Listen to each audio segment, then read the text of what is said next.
Sim! Eu sou o professor Bairros e no tutorial de hoje nós vamos ver eletricidade básica. Existe corrente sem tensão? Essa é uma questão que aparece de vez em quando. A resposta é sim, pode haver corrente sem tensão. Veja nesse tutorial quando isso pode acontecer. Vamos lá?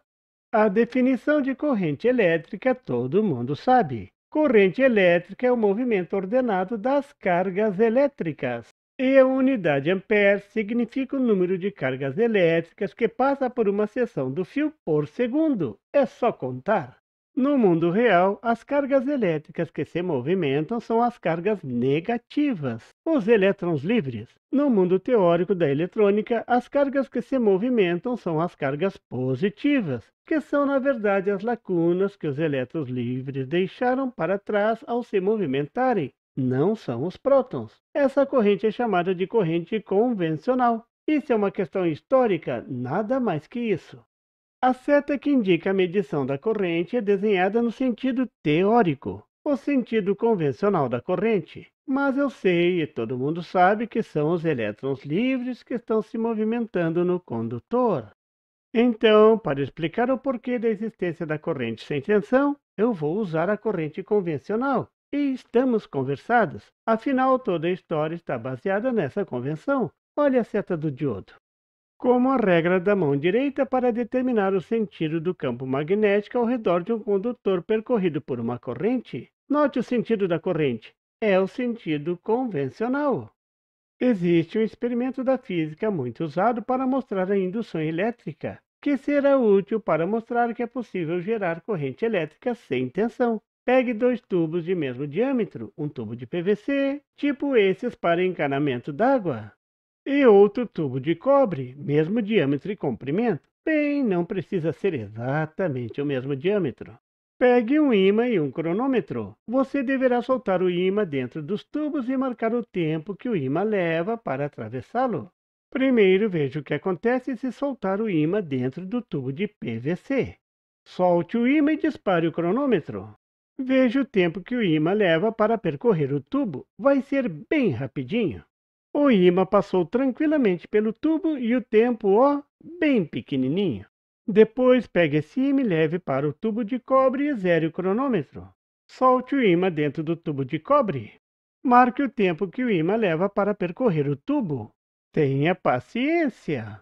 Então, depois de muito tempo, o ímã sairá do outro lado do tubo.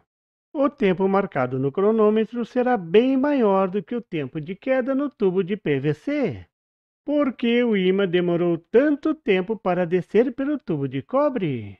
A maioria já sabe a resposta. Devido à indução eletromagnética. Isso ocorre em parte devido à lei de Faraday, que diz que, quando um campo magnético variável corta as espiras de um condutor, na figura é a bobina, gera uma corrente nessa bobina. Quando o ímã para o movimento, o campo magnético estaciona e não há mais corrente na bobina. Quando o ímã é retirado, o campo magnético volta a cortar as espiras e a corrente aparece novamente na bobina. Em suma, só há corrente na bobina quando um campo magnético variável cortar as espiras da bobina. Quem descobriu isso foi Faraday, por isso é chamada Lei de Faraday.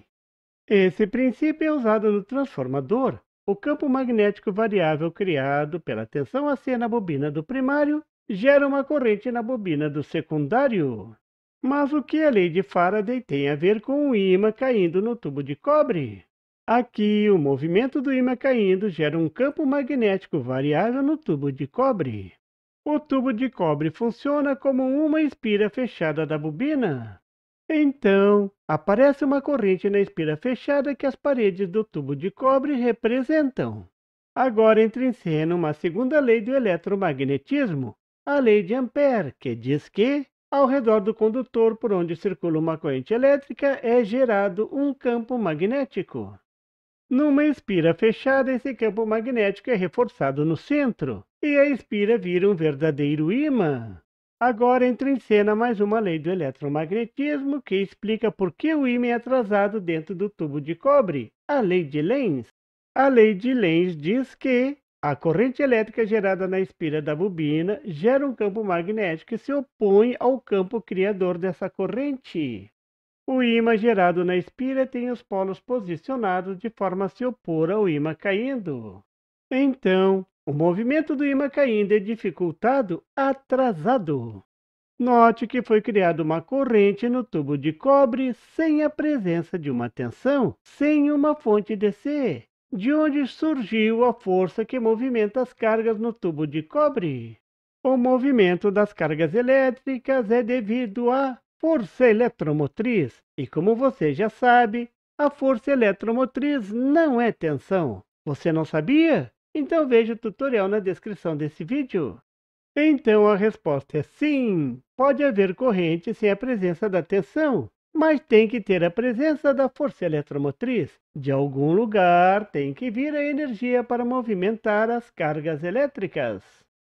Você viu nesse tutorial que é possível gerar uma corrente sem a presença da tensão. Por exemplo, devido à força eletromotriz, existem muitas outras formas de gerar essa força e essa corrente. Por exemplo, os supercondutores, entre tantas outras. Assuntos que abordarei em breve. Os supercondutores é um tema bem interessante. Aguarde!